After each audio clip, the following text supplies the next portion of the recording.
We're taking kind of a thematic approach to capitalism, and specifically capitalism in New York City, and how capitalism in New York City came to be as dominant globally as it has been, and some of the effects of what that system has produced.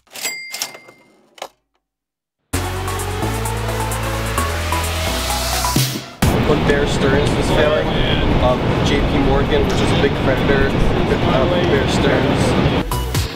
Bears University. And it's the largest private bank in the United States. In other words, it's not sold on the New York Stock Exchange. It's not sold at any stock exchange in the world because he plants a 7,000-pound bull right in the middle, and bull in the middle of where? In the middle of Wall Street.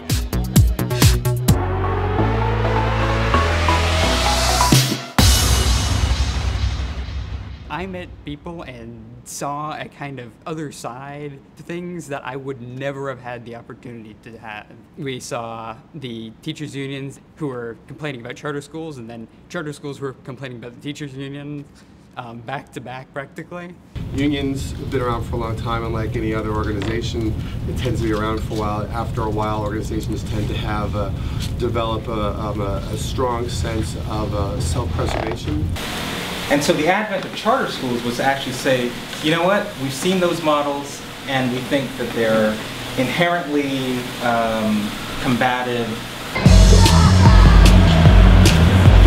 If these schools are ending in middle school, what's happening in high school that's leading to them not going to college? Ability of the students to go to college just because they're working more to prepare for the test than they are for the school. You know what, they probably won't go to college because they've been absolutely miserable for the last 12 years of their life. Getting to speak with adults and representatives of industries, of the legal system, of teachers' unions, and so many different professions.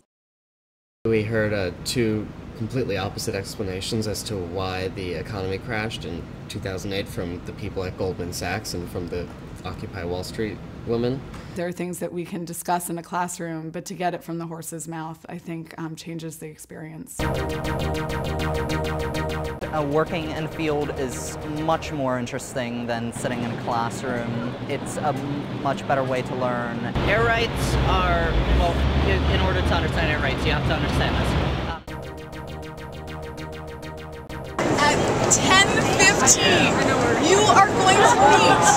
You guys ready? You are going to meet us at the North Lion at the New York Public Library. He said that capitalism works for now. What did you say? Software design? Yeah.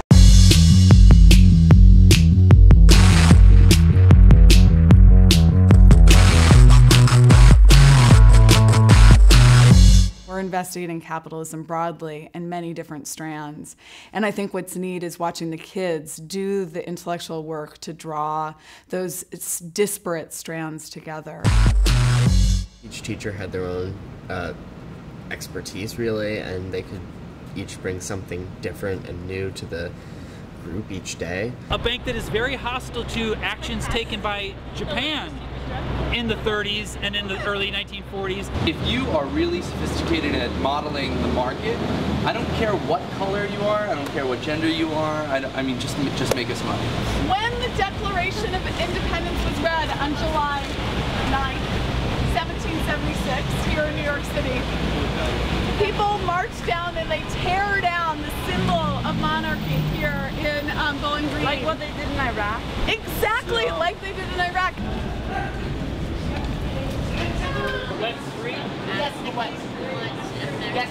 That ability to explore all sides of an issue, something that you don't have in a 50-minute classroom, something that sometimes requires 5 hours to do, that's something that a classroom setting doesn't really lend itself to, and whereas I think this project very much does. The stocks are also really, really far apart. It's really not very expensive. I know, it's really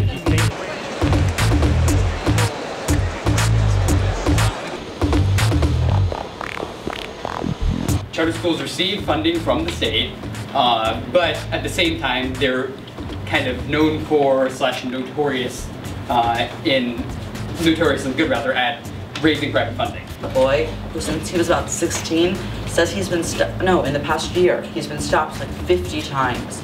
Like walking to school, walking home to school. Here's a way where you can combine two totally different disciplines, and I hope that people will combine them in ways that I haven't come close to conceiving yet. So the nomadic experience, if you'll pardon the pun again, is not just a different one for the kids, it's a different one for the faculty. Fundamentally, this is a legitimate program. It's absolutely pedagogically, intellectually engaging and legitimate, and it's unique. I don't think there are that many other schools, if any, who are doing this.